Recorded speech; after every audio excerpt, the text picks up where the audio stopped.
Okay, this is cool. 10 smart ways to protect your passwords from any cyber attack. Networks work like this. Your passwords are stored in secured systems with the help of special algorithms.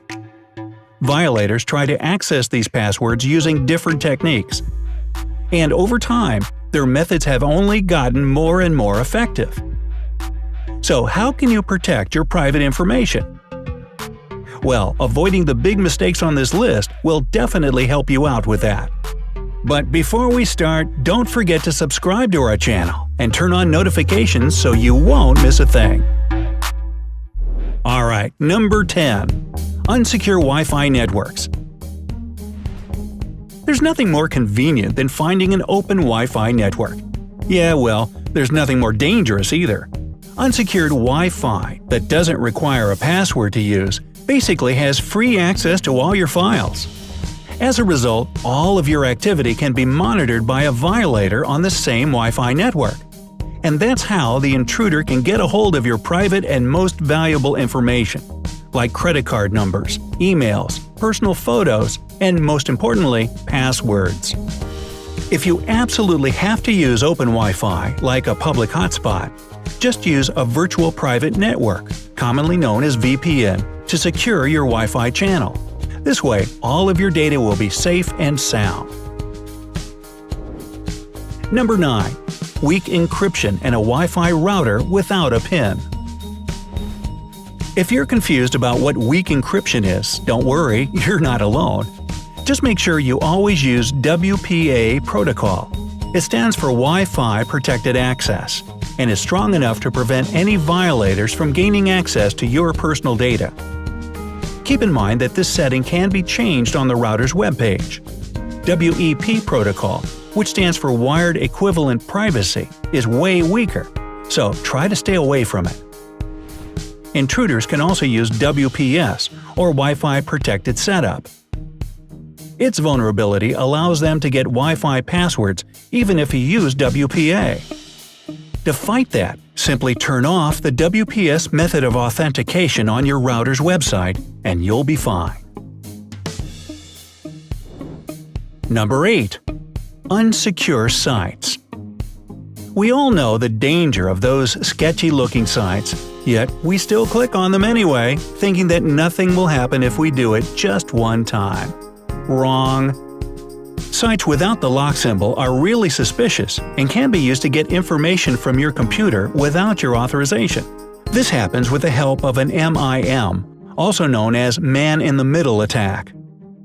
To put it simply, the attacker secretly relays and alters the communication between people that think they're corresponding with each other directly.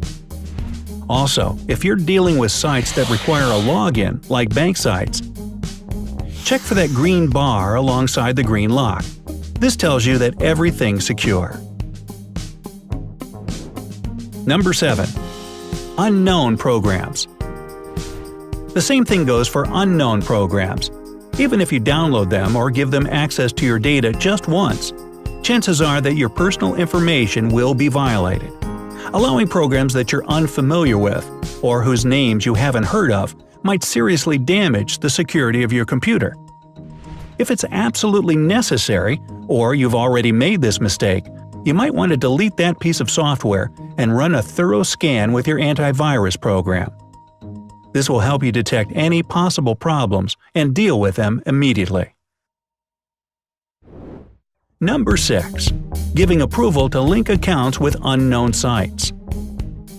Another thing about unknown sites, try not to link your personal accounts to them. Linking your Facebook or Twitter account to a suspicious page is another way to allow the site to gain your private information, which can easily turn against you. There have been tons of cases where people lost their accounts or found out that someone was sending spam messages from their pages, and it's all because of this blunder. Of course, situations differ, but make sure you link your accounts only when it's an absolute necessity. Number 5. Using your cell phone number as your social media login. This is a really popular way to register these days, and almost every social networking site allows you to use your phone number as a login. Unfortunately, Intruders also keep up with the times. In fact, they've found a loophole in Facebook and other social media sites like it to gain access to personal accounts by using the Forgot Your Password service. It allows them to divert the messages from your mobile device using an SS7 or signaling system number 7.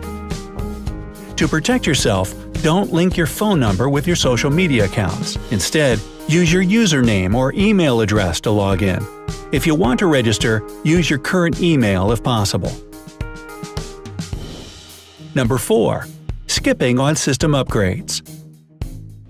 Every operating system usually gets better with each upgrade. Of course, there can still be some small bugs, but the security system is constantly improving, allowing your computer to stand strong against any attack. That's why using Windows XP or an older version of Windows increases your risk of getting hacked. Microsoft has even terminated security updates for these older systems, which means that your computer can easily be hacked by any new virus or other form of cyber attack. If you still feel like upgrading your system isn't for you, then get a powerful antivirus to protect your computer at least a little better. Still though, might want to upgrade. Number 3. No sandbox. In the software world, a sandbox is a very strictly controlled environment where different programs can be run. If you want to be more secure when visiting scrupulous sites, use a sandbox. It'll restrict the software in a protected environment, allowing only the most basic resources. A sandbox also stops any additional permissions sites try to gain access to, like your computer files or webcam. If you want to visit a suspicious site without using a sandbox, then you might as well just install a virus straight up. A lot of programs are already sandboxed, including one of the most popular web browsers out there, Google Chrome. Another popular browser, Mozilla Firefox, doesn't run in a sandbox though, so if you use it, keep in mind that you need additional protection. Number 2. Suspicious emails and attachments. A lot of cyber attackers use an SMTP, which stands for Simple Mail Transfer Protocol.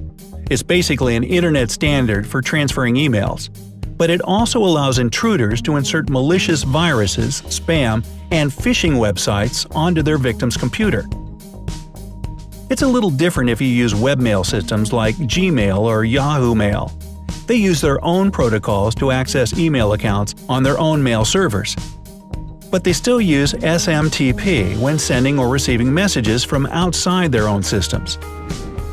Protecting yourself in this situation is easy. Don't open unknown attachments, and don't even think about opening emails that look like spam. Instead, first scan the file using your antivirus software, and always check the header of the email. It's better to do a tiny bit more now than regret your laziness later. Number 1. Synchronize data. These days, intruders have all kinds of ways of attacking cloud servers. There's a DDoS, also known as Distributed Denial of Service attack, a man-in-the-cloud attack, and tons of other methods they use to gain access to all your data and passwords. Oh, it's serious alright. Everything in your cloud can disappear in the blink of an eye, and it's almost impossible to get it all back. So, make it a strict rule to always back up your data offline in an external storage device like a hard drive or a flash drive. Losing your profile is pretty much nothing compared to losing all your important data. Take some time and make sure that you won't lose anything necessary if your computer or social media account were to be hacked. Most hacker attacks happen because people neglect such simple and common sense rules. Always weigh all the pros and cons before breaking one of them. Is it unavoidable? If yes, then don't be surprised by any unpleasant repercussions that this decision may bring. Apart from that, try to play it safe, and you'll be just fine. So, do you have any tips of your own on how to tackle hackers? Tell us in the comments section below how to be a hacker tackler, and try saying that 5 times real fast. Don't forget to share this video with your friends and family so that they'll know how to protect their private information too. Remember to always stay on the bright side of life, and we'll see you soon.